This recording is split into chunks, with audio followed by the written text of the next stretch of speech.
चलिए, तो हालांकि ये क्लास बेसिकली टोटली बेस्ड है एमपीपीएससी असिस्टेंट प्रोफेसर के लिए जिन्होंने वैकेंसी अप्लाई कर रखा है मध्य प्रदेश में। और मैं बात आप लोगों से कर रहा हूँ यहाँ पे दिसंबर 2013 के समाजशास्त्र के प्रश्न पत्रों पर। तो पहले दो पेपर हुआ करते थे, एक पार्ट 1 और एक पार्ट 2, और ये समाजशास्त्र में ऐसा हुआ करता था। पार्ट 1 2 मैंने आपको 1 जो है कंप्लीट करवा चुका हूँ, 2 में 20 क्वेश्चंस मैंने करवा दिया है। इसका प्लेलिस्ट मैंने आपके अभी अभी एमपीपीएससी के टेलीग्राम चैनल पर डाल दिया है। आप वहाँ से जाएंगे तो आपको सारी वीडियोस का जो लिंक है वहाँ पर आसानी से मिल जाएगा, है ना। तो मैं क्वेश्चन नंबर 21 से आज स्टार्ट करूँगा। ये पार्ट अगर मैं बात करूँ तो 3rd वाला है, समाजशास्त्र का पार्ट 3rd है ना, पार्ट 3rd वाला है। ठीक है, तो शुरुआत करते हैं। ये क्वेश्चंस DSSB के स्टूडेंट के लिए भी इम्पोर्टेंट है क्योंकि ये समाजशास्त्र है, और यूजीसी नेट के लिए तो है ही इम्पोर्टेंट। और एमपी सेट की अगर हम बात करते हैं सोशल वर्क, तो वहाँ पर भी ये प्रश्न आप लोगों को देखने को मिल सकते हैं। तो मैं चाहूँगा कि इसे भी आप लोग ध्यानपूर्वक देखें। कहता है एक गिडिंस ने 3 प्रकार के नियम बताए थे और संसाधनों और तदुनी रूपी प्रक्रियाओं की व्याख्या की है। निम्न में से सही मेल को हमें क्या करना है, आइडेंटिफाई करना है। ठीक है, कॉरस्पॉन्डिंग प्रोसेस होता है और कॉरस्पॉन्डिंग प्रोसेस को कहा जाता है तदुनी रूपी। क्या बोला जाता है, तदुनी रूपी बोला जाता है। देखो, अब आपको ये पता होना चाहिए गिडिंस के द्वारा कि जो 3 प्रकार के नियम हैं, उन नियमों में ये जो शब्द आता है कॉरस्पॉन्डिंग प्रोसेस का, ये हमें पता होना चाहिए। प्रक्रिया आप कह सकते हो एक प्रकार से इसे, है ना, डिफाइन कर सकते हो, सामान्य प्रकार या प्रक्रिया। कहीं कहीं इसे असाइनमेंट कहा जाता है, व्यक्ति और उसकी रोकथाम के रूप में जाना जाता है। तो एक नियामक शब्द दिया गया है। नियामक पद्धति, ये 3 टाइप के इन्होंने बेसिकली बताया भी है। नियामक जो पद्धति है ना, वो नियमों का समावेश करती है। इनमें ना नियामक नियम एवं संसाधन की प्रक्रिया को वैधिकरण से जोड़ा गया है। किससे जोड़ा गया है, ये नियामक वैधिकरण से जोड़ा गया है, जिसमें लोगों की सहमति होती है। तो इस प्रक्रिया में आपका ये पॉइंट वैधिकरण करेक्ट होगा। बी कहता है विभाजन और प्राधिकृत। इस नियम में प्रभुत्व में दबाव का भाव होता है। प्रभुत्व में दबाव का भाव होता है। इसमें ना सत्ता को कोई चुनौती नहीं दे सकता और ना ही उसे कोई गलत साबित कर सकता है। और एक है व्याख्यात्मक नियम, और इसका अर्थ होता है कि ऐसी व्याख्या जो सही सही अर्थ को प्रस्तुत करे, जो सही सही अर्थ को प्रस्तुत करे और सम्मिश्रण व्याख्या को तर्क सहित प्रस्तुत करे। तो इस प्रक्रिया में इसका नियम या संसाधन के रूप में इन प्रोसेस यानी अर्थ, वैधिकरण और प्रभुत्व जैसी प्रक्रिया का मिलान होता है। तो सही कोड से हमें क्या करना है, उत्तर का चयन करना है। और उम्मीद करता हूं कि पहले अगर आप 3 लगाएंगे तो ऑप्शन नंबर आपका यहाँ पर क्या जाना चाहिए, ऑप्शन नंबर डी आएगा सर इसमें। अच्छा, पहले का 2 होगा, बिल्कुल ऑप्शन नंबर डी होगा, ऑप्शन नंबर डी होगा। ठीक है, देखिए ये गाइडेंस के द्वारा दिए गए स्टेटमेंट है। मैं चाहूँगा कि आप इनको जरूर ध्यान रखिएगा क्योंकि इंपॉर्टेंट पर्सन है ये समाजशास्त्र में, और इनसे परीक्षाओं वगैरह में सवाल आते रहते हैं हमेशा। एंटोनियो गिडिंस इनका पूरा नाम है ना।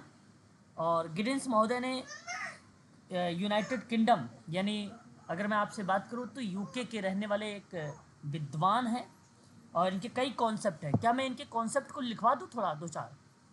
जी सर। ओके, तो मैं नोट करवा देता हूँ, 1 मिनट आप सभी लोग बने रहिए। ये शॉर्ट नोट्स में आप लोगों को यहाँ पे मैं प्रोवाइड करा देता हूँ। ठीक है, चलिए, ठीक है। इनका नाम आप सबको अब भली भांति तरीके से पता है। ए एंटोनियो, इनको कहा जाता है, अगर हम बात करते हैं सॉरी गिडिंस, एंटोनियो गिडिंस, एंटोनियो गिडेंस, ठीक है। अब इनके बारे में थोड़ा सा इम्पोर्टेंट तथ्य आप देखे रहेंगे तो काफ़ी आपको मदद मिलेगी, है ना, परीक्षा में। इनका एक कॉन्सेप्ट था द नेशंस करके, the nations state and violence.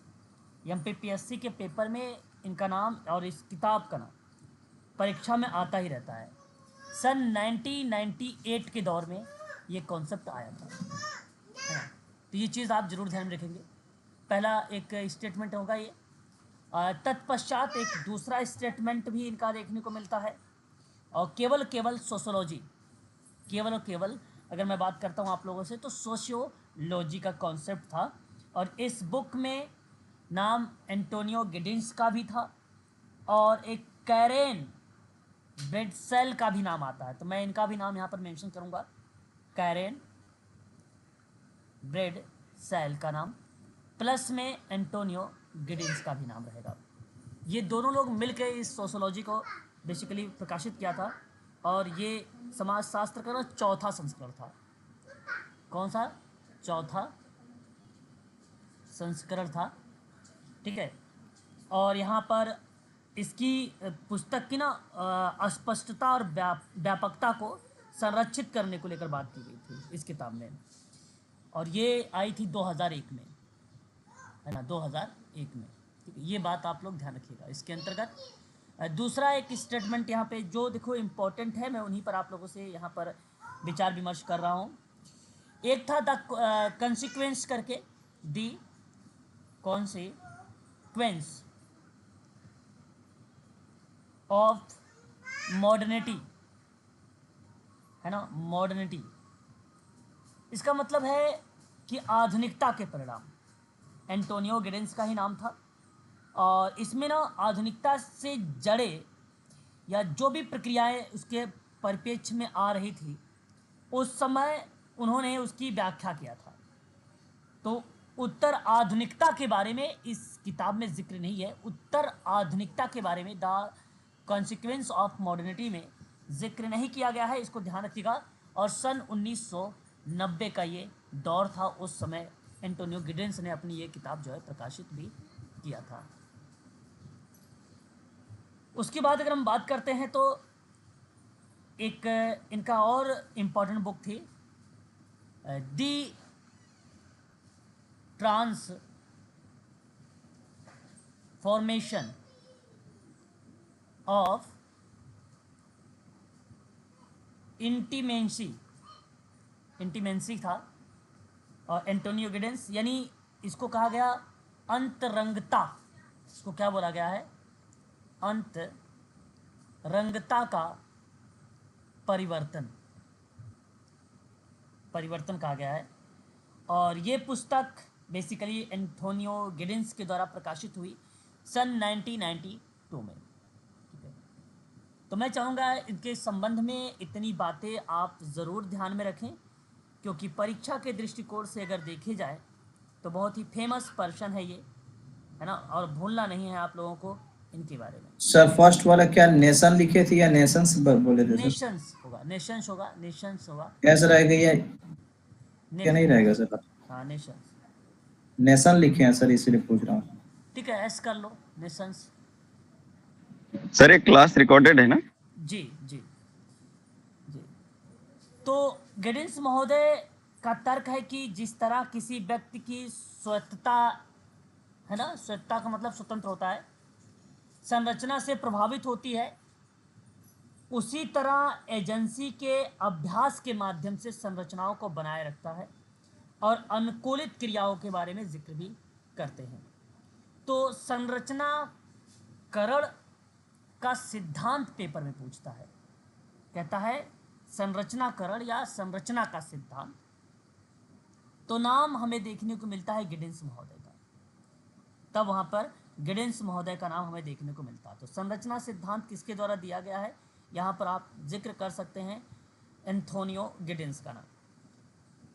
ठीक है, आगे बढ़ेंगे अगले सवाल को।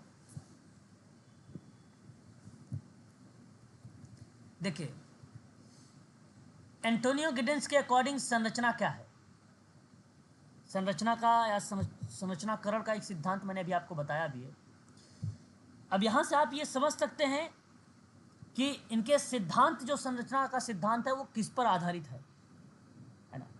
मैं आपको बताना चाहूँगा कि इन्होंने कहा अन्योन्य क्रिया के परिप्रेक्ष्य में अभिनेता के नियम और संसाधन के बारे में। अभिनेताओं के व्यवहार के प्रतिमान और मानक के बारे में ये बेसिकली नहीं है, ना ही मूल्य और आदर्श जो मनुष्य के आचरण को विनियमित करता है, ये भी नहीं है। सामाजिक अन्योन्य क्रिया के दौरान बनने वाले जो ग्रुप यानी समूह है, वो भी नहीं है। ऑप्शन बी की बात करते हैं ना, तो संरचना अन्योन्य क्रिया के परिप्रेक्ष्य में ना अभिनेता के नियम और संसाधन है।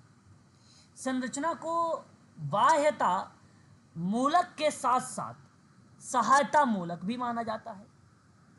गिडेंस महोदय का मानना था कि जो साधन है वो अभिकरण से रिलेट कराया था, या आप संसाधन को भी कह सकते हो एजेंसी, और संरचना एक दूसरे से घनिष्ठ रूप से जुड़े होते हैं। संरचना जो होती है एक दूसरे से घनिष्ठ रूप से जुड़े होते हैं। इस परिप्रेक्ष्य में जो है इनका नाम फिर हमें देखने को मिल जाता है। ठीक है, तो मैं चाहूँगा कि यहाँ पर इनके बारे में ये बात जरूर ध्यान में रखेंगे आप सभी लोग कि समूह में कैसे व्यवहार किया जाता है। ठीक है, मानव व्यवहार को दुनिया की संरचनाओं या संस्थाओं से अलग नहीं किया जा सकता है। इसका मतलब यही है ऑप्शन नंबर बी कि अन्योन्य क्रिया के परिप्रेक्ष्य में अभिनेता और नियम के संसाधनों को रिलेट कराता है। एंथोनियो गिडेंस का इस सिद्धांत के द्वारा अगर बात करें तो ऑप्शन नंबर बी आपका यहाँ पे करेक्ट माना जाएगा। क्वेश्चन नंबर 23, निम्नलिखित में से कौन सा कथन है नृजाति प्रणाली विज्ञान के दृष्टिकोण का सही वर्णन कर रहा है? आसान सा है प्रश्न, केवल यह है नृजाति प्रणाली विज्ञान, इसका स्टेटमेंट बताइए कौन सा करेक्ट जवाब होना चाहिए प्लीज।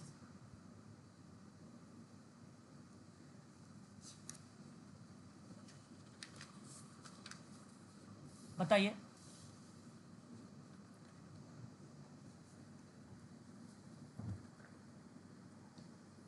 ऑप्शन का चयन, ऑप्शन नंबर 20 का बी। अच्छा जी, चलिए हम बात करते हैं। आप देखिए, इसमें कहा है नृजाति। अच्छा, मैं आपको एक चीज़ बता दूं आप सभी लोगों को कि इसके अकॉर्डिंग अगर बात किया भी जा रहा है तो केवल और केवल एथनो मैथडोलॉजी के बारे में बात की जा रही है। नृवंश विज्ञान कहा जाता है नृजाति प्रणाली विज्ञान को ही, ये बात ध्यान रखिएगा। नृवंश विज्ञान इस बात का अध्ययन है कि सामाजिक संपर्क की प्रक्रियाओं के माध्यम से सामाजिक व्यवस्था कैसे उत्पन्न होती है इसके बारे में बताती है। फिर से रिपीट करूंगा, ध्यान सुनिएगा। सामाजिक संपर्क की प्रक्रिया के माध्यम से सामाजिक व्यवस्था कैसे उत्पन्न होती है इसकी बात करता है। आमतौर पर मुख्य धारा के समाजशास्त्रीय दृष्टिकोण का विकल्प प्रदान करती है। ऑप्शन पहला कहता है संपूर्ण कार्य कारण व्याख्या के लिए यह निर्धारित करना आवश्यक होता है कि सामाजिक क्रिया के उद्देश्यों को कैसे बढ़ावा मिला। तो इस प्रक्रिया में बात नहीं होती है, परिप्रेक्ष्य सामाजिक संपर्क की प्रक्रिया से है जहां सामाजिक व्यवस्था उत्पन्न होती है। समाज के सदस्यों को सामाजिक जीवन व्यवस्थित केवल इसलिए लगता है क्योंकि सदस्य सामाजिक जीवन की रचना में सक्रिय रूप से लगे होते हैं। यहाँ दो परिप्रेक्ष्य से इस ऑप्शन को आप सही कर सकते हो। पहला परिप्रेक्ष्य तो ये कि जहाँ सक्रिय लिखा होता है वो ऑप्शन आपका सत्य जाता है, एक तो ये तरीका है ना। और दूसरी तरफ अगर मैं आप लोगों से बात करता हूँ तो सामाजिक जीवन को व्यवस्था को लेकर बात किया है ना। तो ये दूसरे तरीके से भी आप यहाँ पे इसको बी को टिक कर सकते हो। क्योंकि सामाजिक संपर्क की प्रक्रिया के माध्यम से मैंने यही बताया अभी आपको कि सामाजिक व्यवस्था कैसे उत्पन्न होती है। तो सामान्य सदस्यों के सामाजिक जीवन व्यवस्थित केवल इसलिए मानता है क्योंकि सदस्य सामाजिक जीवन की रचना में सक्रिय रूप से लगे हुए हैं, इसलिए उनकी व्यवस्था होती है। अच्छा, फिर वहीं जब सक्रिय रूप से आप रहोगे भी, आप सोचिए, सिंपल सी बात है, तो सामाजिक व्यवस्था को उत्पन्न भी कर सकते हो। एक्टिव होना भाई अत्यंत आवश्यक है। और विभिन्न समकालिक प्रचलन में हम उस युग में प्रवेश कर चुके हैं जहां कुछ भी घटित होता रहता है। ये कहना उचित नहीं होगा भाई कि कहीं कुछ भी घटित होता रहेगा, आप इसका मतलब थोड़ी ना कि आप कहीं पर भी वो चीज़ें पहुंच गए, तो ये सत्य नहीं। बात समझ रहे हैं ना आप? बताइए। जी सर। हाँ, फिर कहता है कि इसके अंदर सामाजिक व्यवस्थाओं के प्रभाव को समाज और जीव के बीच सादृश्यता के रूप में स्पष्ट किया जा सकता है। ये भी आपका गलत प्रक्रिया को रिलेट कराता है। मैं अभी अभी आपको एक चीज़ बताया था कि एंथोनियो गिडेंस महोदय ने 3 ऐसे नियम बताए, या आप संसाधन कह सकते हो बताए, जिनमें से एक नियामक, विभाजन जिसे आप प्राधिकृत भी कह सकते हो, और एक व्याख्यात्मक। ठीक है, उन्हीं नियमों का जो स्पष्टीकरण होता है हमें देखने को जो मिलता है वो सामाजिक व्यवस्था में मिलता है। और सामाजिक व्यवस्था की अगर हम बात करते हैं वो आता कहाँ से है उस प्रक्रिया में, तो संरचना के माध्यम से आता है। हालांकि अगर आपसे पूछता है कि नृजातीय प्रणाली विज्ञान का श्रेय किसको दोगे, तो सन 1954 में एक विद्वान का नाम आप लोगों ने सुना होगा, हेरोल्ड गॉर्फिकेल का नाम। हेरोल्ड गॉर्फिकेल का नाम, इन्होंने बेसिकली जो है जूरी सदस्यों के आचरण की जांच करने वाले कामों को दिया था, और उसी प्रक्रिया में ये नृवंश या नृजातीय प्रणाली विज्ञान को लेकर बातचीत की गई थी। तो उस हिसाब से अगर देखा जाए तो ऑप्शन नंबर आपका बी वाला यहाँ पर करेक्ट हो जाएगा। ठीक है, और ऑप्शन बी ही आपका यहाँ पे सत्य माना भी जाएगा। ठीक है, समझ रहे हैं आप? ऑप्शन नंबर, जी सर। हाँ जी सर। ठीक है, तो ये चीज़ ध्यान रखिएगा आप सभी लोग, है ना, क्योंकि इम्पॉर्टेंट है सारी की सारी चीज़ें। आगे बढ़ते हैं अगले सवाल की तरफ।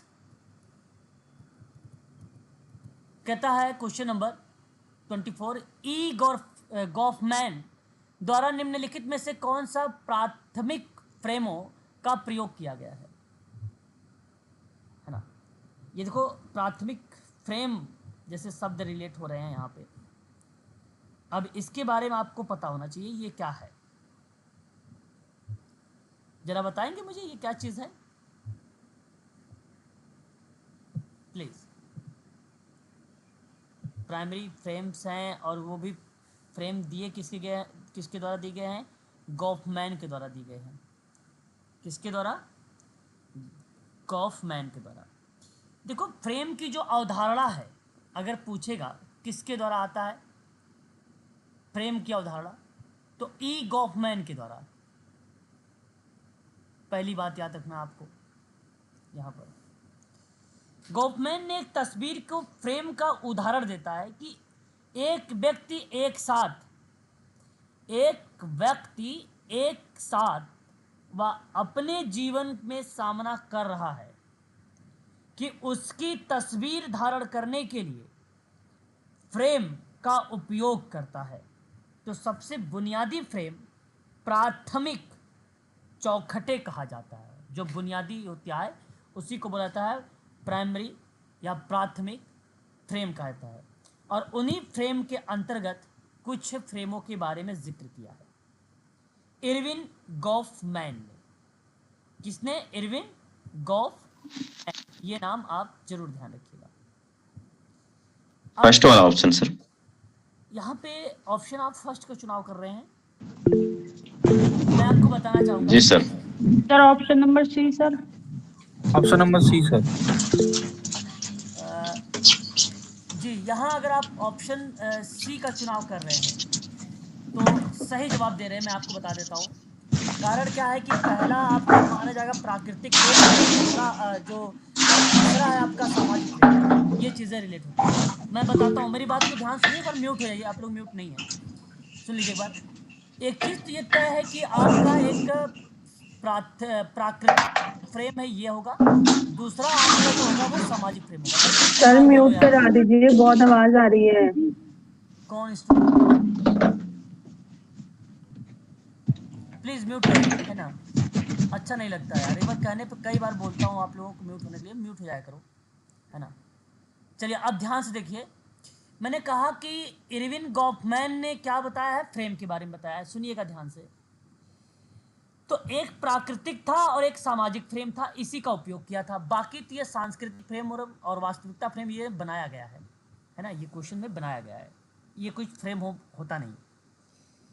अब बेसिकली गॉफमैन ने अपनी एक विचारधारा जो है अमेरिकन सोशल रिव्यू में प्रकाशित किया था। एक पुस्तक थी जो सोशियो रिव्यू करके, और बाद में फ्रेम विश्लेषण यानी फ्रेम एनालिसिस करके एक पुस्तक और मेंशन किया सन 1974 में, 1974 में। तो उस दौरान इन्होंने दो फ्रेम के बारे में बात किया था, उस लेख में दो। तो उसमें एक बताया था प्राकृतिक और एक सामाजिक। तो इंटरेक्शन ऑर्डर के द्वारा इन्होंने अपनी प्रतीकात्मक अंतःक्रियावादी विचारधारा को 5 अवधारणाओं में रिप्रेजेंट किया। अच्छा, 5 अवधारणाएं क्या थी, अब बात को समझिएगा। एक इसमें था व्यक्ति संपर्क, दूसरा क्या था इसमें, अगर हम बात करते हैं तो मुठभेड़, तीसरा था मंच, चौथा था अभिनय, पांचवा था सामाजिक प्रसंग।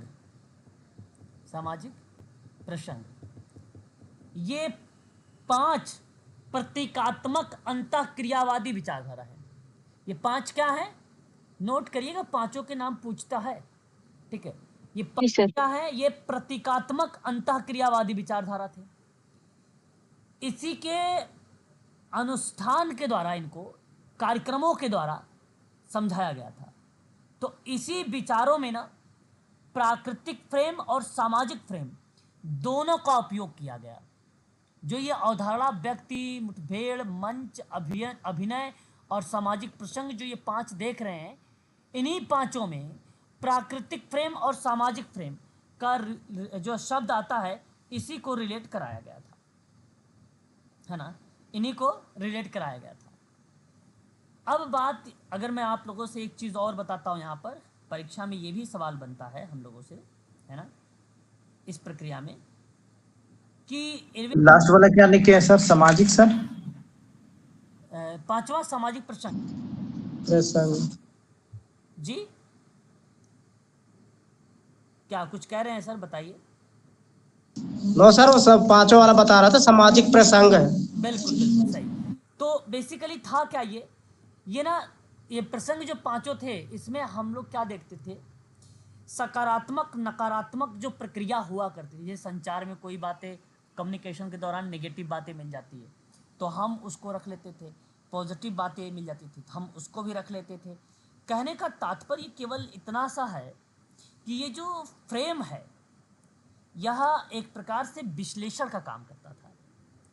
आप व्यक्ति हैं, व्यक्ति का व्यवहार जो है इसमें असामाजिक है, या मान लीजिए प्राकृतिक रूप से वो व्यक्ति प्रभावित है, तो उस प्रक्रिया को हम प्राकृतिक फ्रेम में रख लेते थे या सामाजिक फ्रेम में रख लेते थे, ठीक है। उसी तरीके से समाज के प्रसंग के परिप्रेक्ष्य में अगर हम बात करें सामाजिक व्यवहार को लेकर, ठीक है, तो सामाजिक व्यवहार अगर वो पॉजिटिव थे तो वो सकारात्मकता में चले जाते थे, नकारात्मकता कई पार्ट होते थे, प्राकृतिक में तो कहीं सामाजिक में। इन प्रक्रियाओं में इनको जो है डिवाइड कर दिया जाता था, है ना। तो मैं आप लोगों से यहाँ एक बात तो स्पष्ट कर देना चाहता हूँ कि फ्रेम शब्द के बारे में नाम इरविन गॉफमैन का 5 अवधारणा, और 5 अवधारणा के माध्यम से ये जो दो फ्रेम आप देख रहे हैं इनका नाम देखने को मिला, जो प्राकृतिक फ्रेम और सामाजिक फ्रेम। ठीक है, तो ऑप्शन नंबर आपने जो बता रहे थे आप सभी लोग अभी कि सी ऑप्शन सही जाएगा, और सही जवाब भी दे रहे थे आप। सर ये जो आपने मुठभेड़ और ये सब बताया है व्यक्ति संपर्क, तो सर थोड़ा इसको भी एक्सप्लेन कर दीजिए। देखो, मुठभेड़ जो होता है जैसे तनाव वाली प्रक्रिया होती है, समाज में आप लोगों ने सुना भी होगा, तनाव, डिप्रेशन, टेंशन, है ना, या किसी चीज जी अवांछनीय व्यवहार जैसी प्रक्रिया पे, सोशल एक्शन जैसी कोई प्रक्रिया पे, सामाजिक आंदोलन जैसी प्रक्रियाओं पर कितने लोग कहाँ पॉजिटिव में है, कितने लोग नेगेटिव में, उस परिप्रेक्ष्य में हो सकता है। मंच से जागरूकता वाला परिप्रेक्ष्य हो सकता है। अभिनय मतलब नाटक के माध्यम से लोगों को किस तरीके से आप जागरूक कर रहे हो, ठीक है, उन संबंधों में कौन से परिप्रेक्ष्य में, समाज के बारे में बता रहे हो उनको कि प्राकृतिक के बारे में बता रहे हो। अगर समाज के बारे में बता रहे हो तो सामाजिक फ्रेम में आ जाएगा, जागरूकता के परिप्रेक्ष्य में। प्रकृति को लेकर अगर आप जागरूकता के बारे में बता रहे हो तो पर्यावरण इत्यादि के लेकर तो आप वहाँ पे प्राकृतिक के फ्रेम में।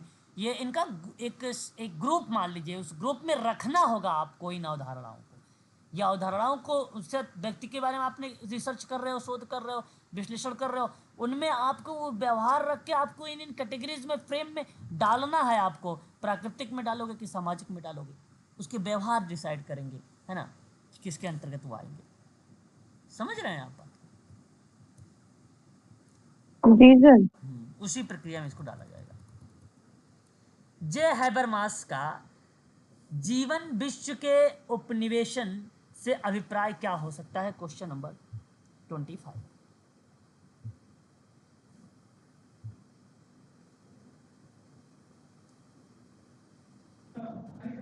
सर फर्स्ट, सर बी विकासशील ऑप्शन। राष्ट्र का विकसित राष्ट्रों का आधुनिकीकरण।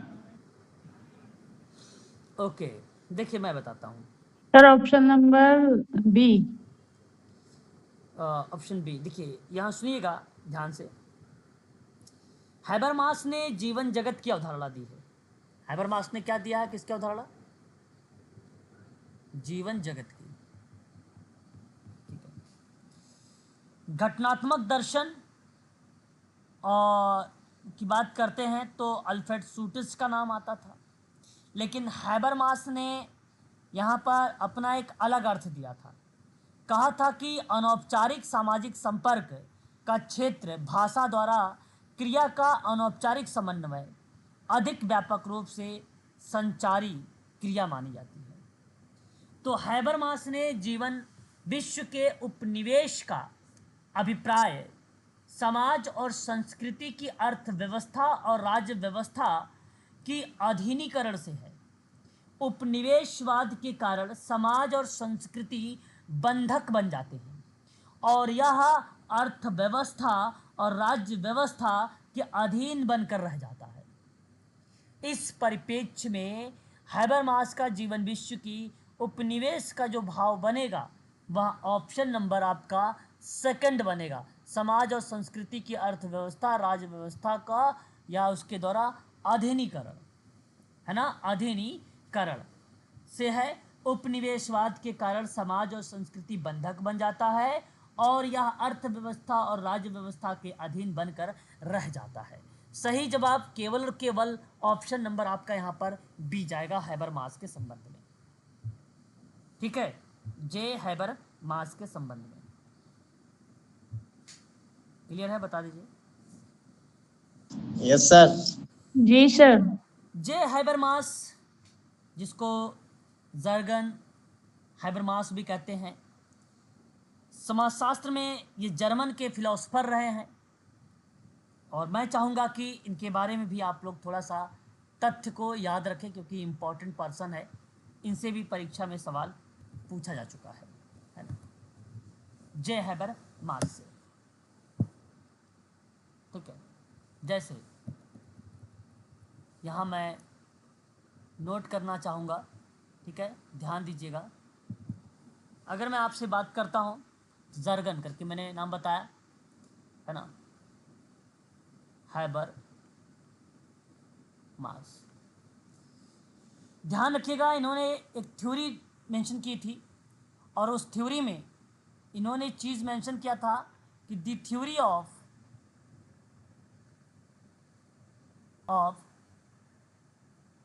कम्युनिकेशन एक्शन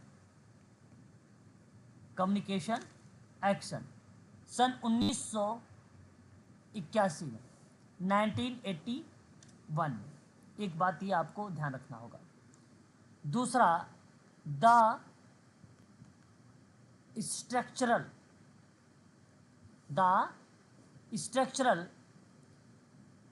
ट्रांसफॉर्मेशन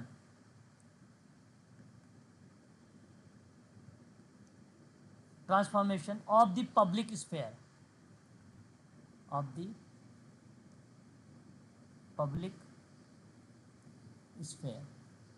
और ये कॉन्सेप्ट सन 1962 में आया था, 1962 में। जुर्गन हैबरमास की ये भी कॉन्सेप्ट जो रहा फेमस रहा है। और तीसरा, लास्ट में स्पेलिंग क्या लिखे हैं sir? Sphere, public sphere, SPHERE, sphere. एक और हम बात करते हैं तो इन्होंने एक नाम और बताया, नॉलेज एंड ह्यूमन इंटरेस्ट। एक कॉन्सेप्ट था ज्ञान और मानव हित के संबंध में, और सन 1968 का, 1968।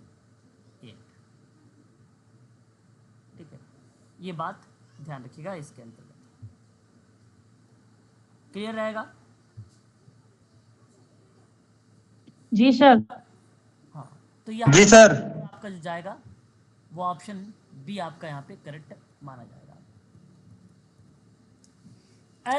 अल्थुसर ने कार्ल मार्क्स के ग्रंथ रचना को ज्ञान शास्त्र के अवरोध के आधार पर वर्गीकृत किया था। जितनी कार्ल मार्क्स की ग्रंथ संरचनाएं थी या रचना थी, उनके ज्ञान शास्त्र के अवरोध के आधार पर उसका जो है वर्गीकृत किया। तो मार्क्स के लेखों के ज्ञान शास्त्र के संबंधी चरणों को हमें आइडेंटिफाई यहां पर करना है। उसके स्टेप को क्या करना है, हमें आइडेंटिफाई करना है। तो एक बार विचार करिए, फिर मैं आपको बताता हूं जरा इसका सही जवाब तो प्लीज एक बार बताइए। C option sir. Sir option C. Option C की तरफ आप सभी लोग जा रहे हैं।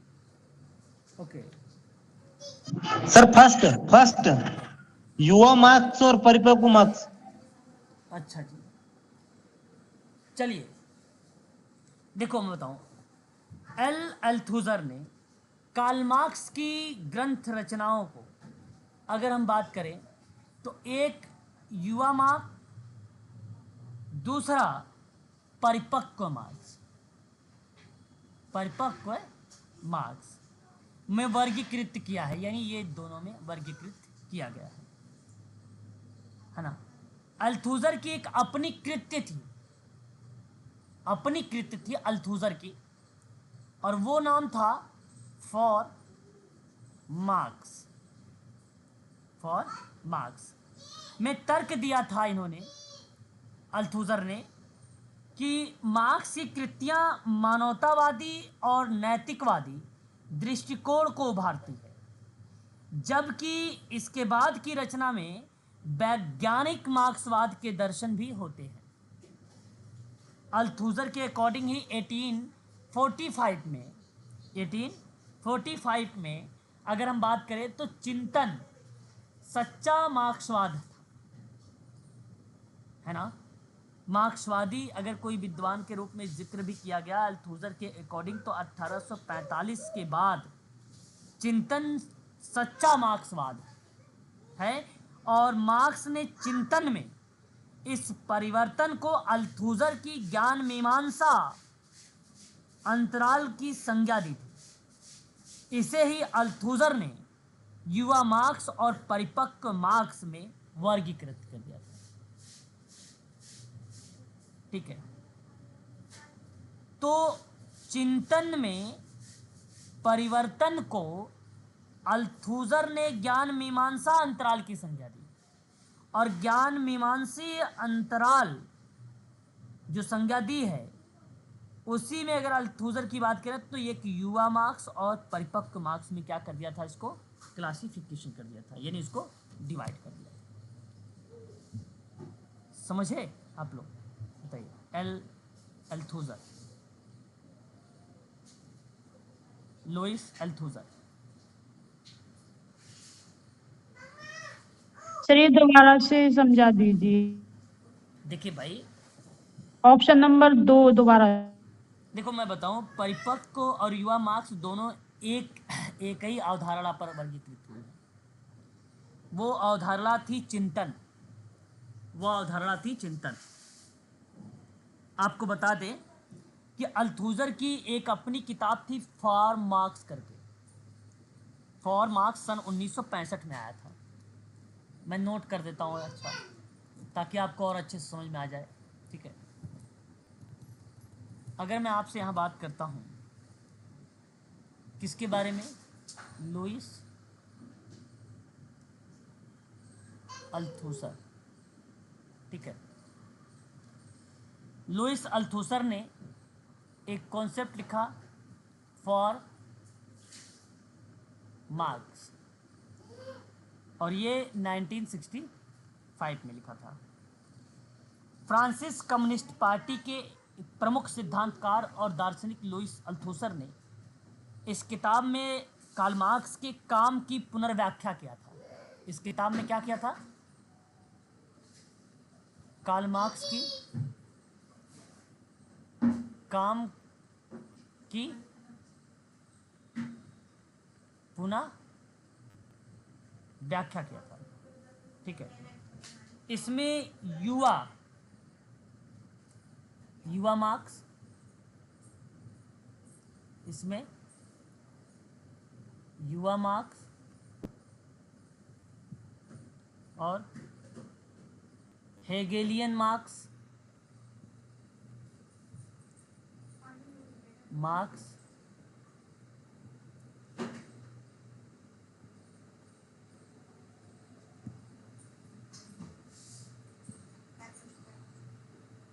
ठीक है,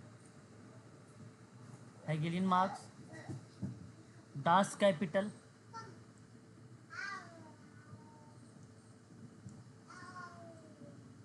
के लेखक पुराने मार्क्स के बीच में ज्ञान मीमांसा विच्छेद का प्रस्ताव दिया था।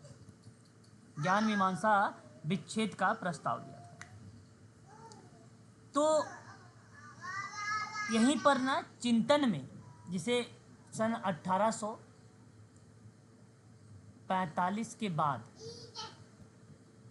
एक अवधारणा आई थी, है ना, चिंतन।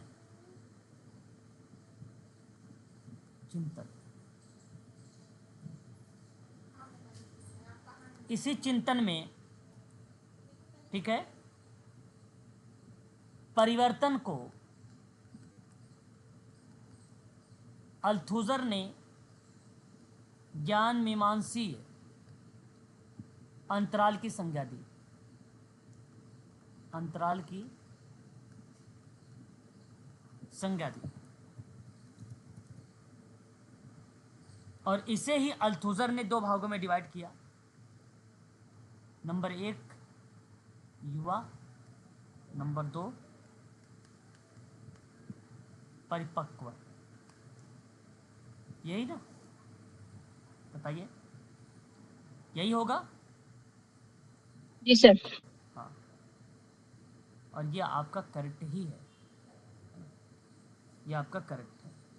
अल्थुजर ने विचारधारा का एक भौतिक अस्तित्व के बारे में जिक्र किया है। इस चीज़ को आप ध्यान रखिएगा सभी लोग। ठीक है, और सही जवाब यहाँ पर जो जाएगा वो आपका पहला ऑप्शन सही माना जाएगा। ठीक है,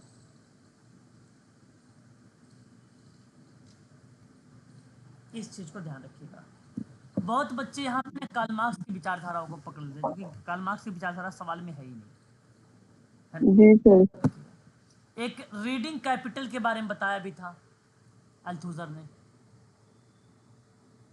रीडिंग कैपिटल के बारे में कब?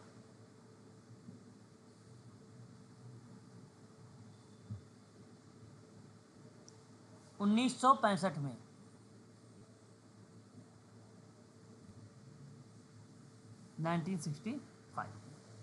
और एक तो फॉल मार्क्स तो है ये है, ये दो चीज़ ध्यान रखिएगा, ठीक है ना। क्वेश्चन नंबर नेक्स्ट 27 देखिए। इरविन गॉफमैन ने कार्यों में निम्नलिखित में से किन अवधारणाओं का प्रयोग किया है? अपने कार्यों को बताना है इरविन गॉफमैन का कि कौन सा कार्य है।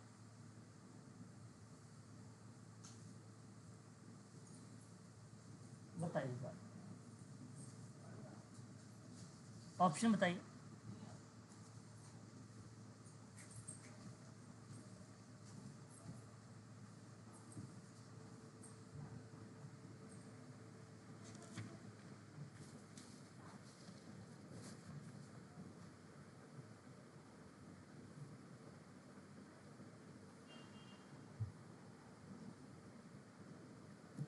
Sir first. देखो पहले तो आपका आएगा, अगर मैं बात करता हूं आप लोगों से, तो हम इसको अनफोकस्ड इंटरेक्शन कहते हैं। अकेंद्रित अननोन क्रिया क्या बोलते हैं? Unfocused sir B option. जी बी ऑप्शन। ओके ठीक है।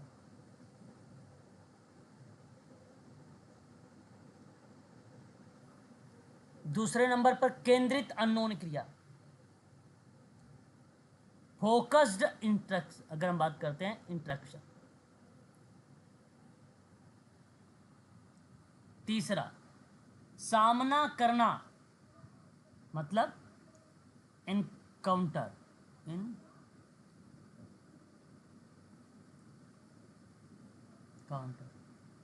चौथा अग्र क्षेत्र यानी फ्रंट डिजाइन,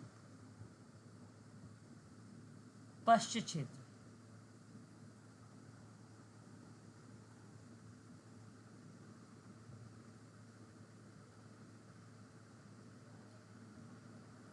ये क्या है पश्च क्षेत्र का? पास्ट, सॉरी बैक, बैक जो है रीजन का पार्ट आ जाएगा, है ना, या एरिया भी आप कह सकते हो। और प्रभाव प्रबंधन यानी इंप्रेशन मैनेजमेंट, ये लास्ट में होगा। सही जवाब बी ही यहाँ पे करेक्ट है, बी ऑप्शन आपका करेक्ट।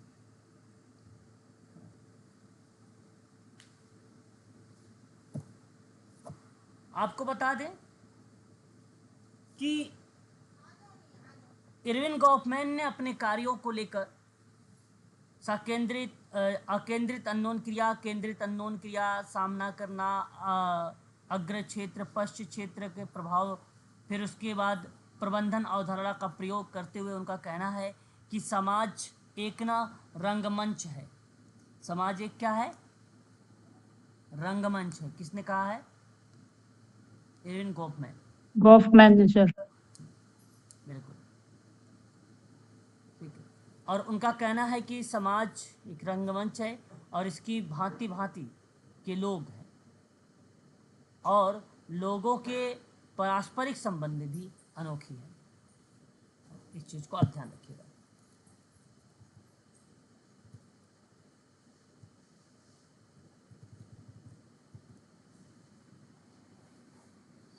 क्वेश्चन नंबर 28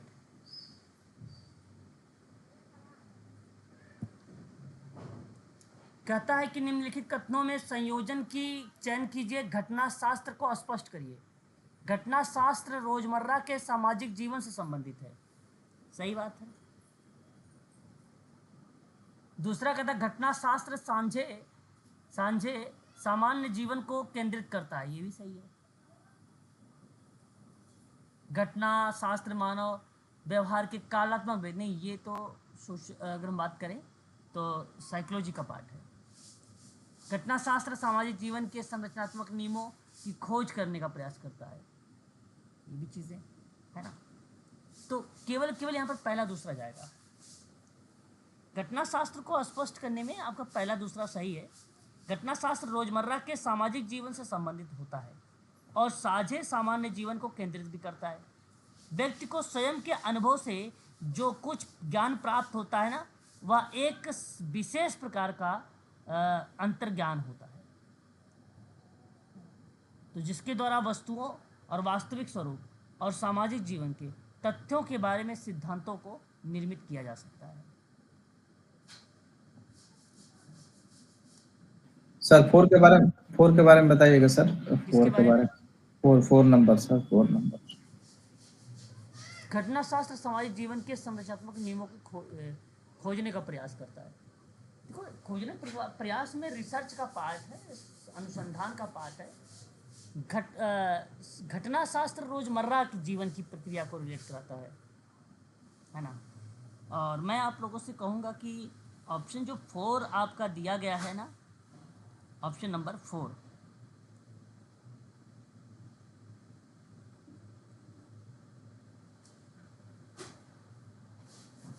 घटना शास्त्र सामाजिक जीवन के संरचनात्मक नियमों की खोज करने का प्रयास। तो ये देखिए, बेसिकली ना अगर हम बात करें तो structure principle of social life है ना, सोशल लाइफ है ना। स्ट्रक्चर जो बताया गया है यहाँ पे, अगर हम बात करते हैं, प्रिंसिपल ऑफ सोशल लाइफ है। और यहाँ पे घटना शास्त्र attempt to the search for structure principles of social life, समाज संरचना नियमों की खोज करने के संबंध में। और खोज करने का मतलब ये भाई कि सामाजिक जीवन है ना, कि आप समाज में पॉजिटिव व्यवहार करें। समाज में कुछ ऐसे लोग होते हैं, सीखने की बात कर रहा है आपको। घटना शास्त्र में क्या कर रहा है, संयोजन का मतलब ये होता है एक प्रकार से आपको कॉपी करने, आप उसको इन्वॉल्व करना, आपको पॉजिटिव व्यवहार करने पर बल देता है ना। तो उन नियमों की खोज होगी जहां आप पॉजिटिव रह सके समाज में, है ना, वो चीज़ों से दूर रह सकें, अवांछनीय व्यवहारों से। तो सही है ऑप्शन नंबर पहला, और जो कूट गया है पहला दूसरा सही है। और पहला दूसरा अगर आप देखेंगे तो ऑप्शन नंबर आपको डी में मिलेगा, वहाँ पर ये ऑप्शन आपका सही है। उसके बाद संयोजन का मतलब क्या होता है सर? संयोजन एक प्रकार से किसी को जिसे हम करते हैं ना, क्या बोलते हैं उसको, कंबाइन बोलते हैं, कॉम्बो बोलते हैं, कंबाइन करना, मिलाना। हाँ मिलाना। संयोजन मतलब मिलाना भी आप कह सकते हो, है ना। उस प्रक्रिया में हम इसका नाम लेते हैं जो है कंबाइन करना या संयोज करना या कोऑर्डिनेट करना, उस संबंध में हम इसको नाम जानते हैं, है ना, संयोजन। और संयोजन का अर्थ बेसिकली आपको पता होना चाहिए, जोड़ना होता है, मिलाना होता है, सम्मिलित करना होता है ना, उसका मीनिंग होता है संयोजन। तो सर क्वेश्चन में ऊपर क्वेश्चन में क्या था सर? घटना शास्त्र को जो संयोजन करने, देखिएगा 1 मिनट सर। घटना शास्त्र सामाजिक जीवन के संरचनात्मक नियमों की खोज होगी ना यहाँ पे। तो नहीं सवाल के मैं बात कर रहा हूँ सर। सवाल तो सर हाँ, सवाल कहता है घटना शास्त्र के अंतर्गत बताया गया है कि संयोजन का चयन कीजिए। बताओ इस घटना शास्त्र में ऐसा कौन कौन सा शब्द लिखा है जहाँ पे लोगों को जोड़ना जा सके, लोगों को शामिल किया जा सके, लोगों को मिलाया जा सके। तो आप कहोगे सर एक तो घटना शास्त्र में रोजमर्रा की जो जीवन लाइफ होगा, जीवन जीने से संबंधित जो क्रिया होगी उसको आप जोड़ोगे, संयोज करोगे उसको कि भाई इस तरीके से कार्य हो। फिर आप दूसरा पक्ष ये रखोगे कि घटना शास्त्र साझे सामान्य ज्ञान को केंद्रित करना, मतलब जो रूल रेगुलेशंस मानदंड वगैरह है उस पर बल देंगे आप, है ना, उस पर आप बल देंगे। तो इसका मतलब यही है, एक प्रकार से है क्वेश्चन नंबर 28। ठीक है, थैंक यू, है ना, यही तात्पर्य। घटना शास्त्र का अर्थ बेसिकली व्यक्ति को स्वयं के अनुभव से है, जो कुछ ज्ञान प्राप्त होता है, वह एक विशेष प्रकार का अंतर्ज्ञान है, जिसके द्वारा न वस्तुओं के वास्तविक स्वरूप और सामाजिक जीवन के तथ्यों के बारे में सिद्धांतों को निर्मित किया जा सकता है, सिद्धांतों को निर्मित किया जा सकता है। और सही जवाब आपका माना जाएगा। ठीक है, पहला दूसरा।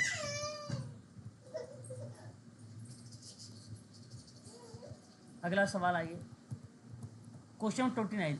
अल्थुज़र कहा है कि निम्न में से बताओ किन सेटों की संरचनात्मक स्तर शामिल है। अल्थुज़र के द्वारा उल्लेखित निम्न में किन सेटों की संरचनात्मक स्तर शामिल की गई है?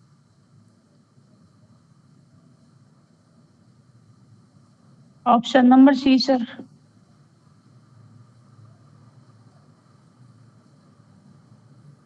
नहीं। A option sir. सर आर्थिक और सांस्कृतिक आर्थिक और राजनीतिक तीन, ए बी सी। पहला पहला राजनीतिक हो जाएगा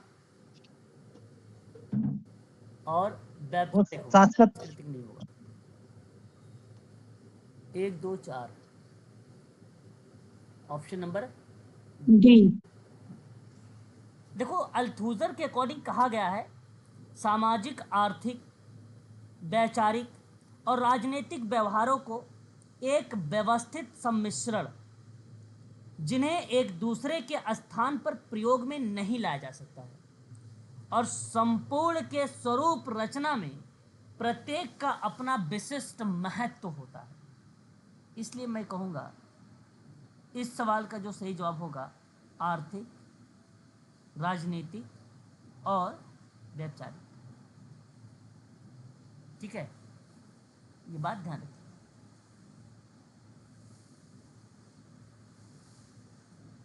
अगला सवाल क्या कहता है, निम्न में कौन सी विशिष्ट अवधारणा का सेट अल्फ्रेड सूटज द्वारा दिया प्रयोग में लाया गया है?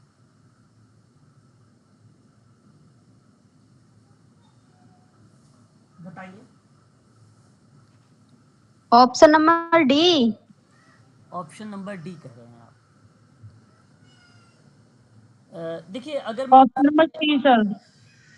ओके, देखिए क्वेश्चन नंबर अगर हम बात कर रहे हैं 30 के बारे में, तो टाइपिफिकेशन कहा जाता है प्रतीतीकरण को टाइपिफिकेशन कहा जाता है। लाइफ वर्ल्ड जीवन, विश्व जीवन कहा जाता है। भंडार ज्ञान, स्टॉक नॉलेज कहा जाता है। उपाय रिसिप्ट्स बोला जाता है। आपको मैं बताना चाहूँगा कि अल्फ्रेड सूटज महोदय के द्वारा, यही सवाल है ना क्वेश्चन नंबर 30, बताइए। जी सर। जी सर। हाँ, तो कहा है कि जो है अल्फ्रेड सूटज ने कि अपनी एक फिनोमिनोलॉजी, इसका अगर हम नाम भी करते हैं कहाँ पे, फिनोमिनोलॉजी, ठीक है, में चेतना के स्थान पे अंतर विषयकता, जीवन, विश्व और हम वे संबंध को अपने अध्ययन में केंद्रित महत्व प्रदान करते हैं, जहां सूटज ने जीवन विश्व की अवधारणा को संचरित करने में विशेष रुचि रखा था, है ना, विशेष रुचि रखा था। तो इस सवाल का जवाब जो जाएगा वो ऑप्शन नंबर डी ही करेक्ट होगा। यहाँ पर ये ऑप्शन आपका सही जाएगा। वर्ग नहीं है ना, वर्ग नहीं है और ना ही आपका क्रांति है, और ये भी आप कह सकते हो इसके अंतर्गत नहीं आएगा। ठीक है, ऑप्शन नंबर आपका डी सही होगा। डी वाला ऑप्शन सही है। क्वेश्चन नंबर 31 देखिए, निम्नलिखित में से कौन सा अभिकथन गौड़ परिपेक्ष का सही पहचान करता है? गौड़ का मतलब सेकेंडरी होता है, द्वितीयक होता है।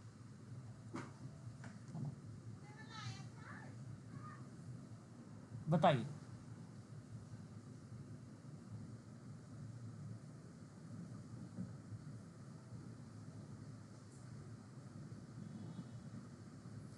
गौड़ परिपेक्ष को सही पहचान। Option number C sir. अभिकथन अगर हम बात करते हैं तो आम आदमी का इतिहास, समाज के आधारित स्तर पर जन समुदाय के बीच क्या होता है उस पर ज्यादा केंद्रित है, ऑप्शन ज्यादा केंद्रित है ना। तो मैं आपसे ये कहना उचित समझूंगा कि ये ऑप्शन जो जाएगा वह आपका ऑप्शन करेक्ट माना जाएगा, थर्ड वाला, है ना। ये किस परिपेक्ष को रिलेट कराता है मैं आपको ये भी बताना चाहूँगा, गौड़ परिपेक्ष को। आइडेंटिफिकेशन की बात कर रहा है और सडल्टन शब्द आता है, उस पर्सपेक्टिव के दृष्टिकोण में ऑप्शन नंबर आपका सी सत्य है। सी सत्य है, इस बात को ध्यान रखिएगा। बताइए, क्लियर रहेगा? जी सर।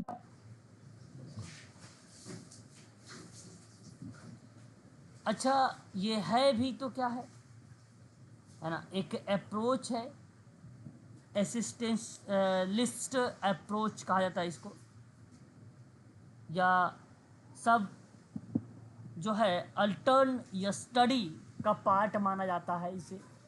अभिकथन गौड़ परिपेक्ष का सही पहचानना, जन समुदाय के बीच में क्या है उसको लेकर ये केंद्रित है, जन समुदाय में। क्वेश्चन नंबर 32, निर्वाचीय उपागम जो सामाजिक कृत्य को सामाजिक अभिनेताओं के दृष्टिकोण से समझने की कोशिश करते हैं। 32,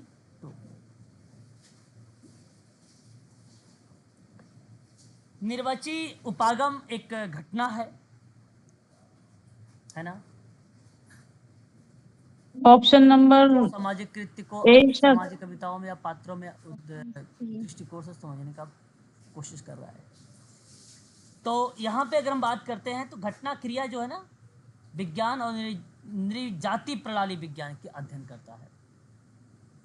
तो उस हिसाब से देखा जाए, अगर मैं ऑप्शन नंबर 3 को देखता हूँ, घटना विज्ञान नृजाति प्रणाली विज्ञान, तो ये आपका सत्य माना जाएगा। इसी का अध्ययन पद्धति है जो सामाजिक घटनाओं को ना अध्ययन करता की क्रिया व दृष्टिकोण के परिप्रेक्ष्य में कार्य करता है। और ऑप्शन नंबर आपका यहाँ पर 3 वाला सही माना जाएगा। क्वेश्चन नंबर 33 देख लीजिए। दैनिक जीवन में स्व प्रस्तुतिकरण की व्याख्या करने के लिए निम्न में समाजशास्त्रियों में से किसने नाट्य कला का उपयोग किया था? Goffman. Irving Goffman sir, okay, Irving Goffman. बिल्कुल बिल्कुल बिल्कुल बिल्कुल सही जवाब। दैनिक जीवन की स्व प्रस्तुतिकरण की व्याख्या करने में इरविन गॉफमैन ने नाट्य कला का उपयोग किया था। किसका? नाट्य कला का उपयोग किया था। गॉफमैन ने सामाजिक जीवन की विश्लेषण करने में रंगमंच की उपमा का प्रयोग किया था। उन्होंने आत्म से आई यानी मैं और मी से यानी मेरा बन जाने के बजाय समझने के प्रयास किया जाता है इस परिप्रेक्ष्य में, इस परिप्रेक्ष्य में। तो सही जवाब इरविन गॉफमैन। आज के लिए बस इतना ही रखिए आप सभी लोग। कल आप लोगों की जो है यूनिट नंबर 8 चलेगा, ठीक है। 8, 9, 10 3 यूनिट रह गया। और इसी सर मॉर्निंग के क्लास हुआ था क्या आज? मॉर्निंग में आज क्लास कैसे क्यों होगी?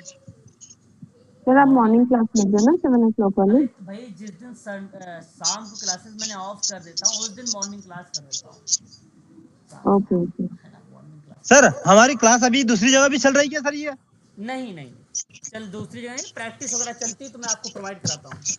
अच्छा 1 बजे वाली है ना सर हमारी सोशियोलॉजी की वैसे क्लास तो? हाँ 1 बजे वाली है। जी सर, ओके। सर आप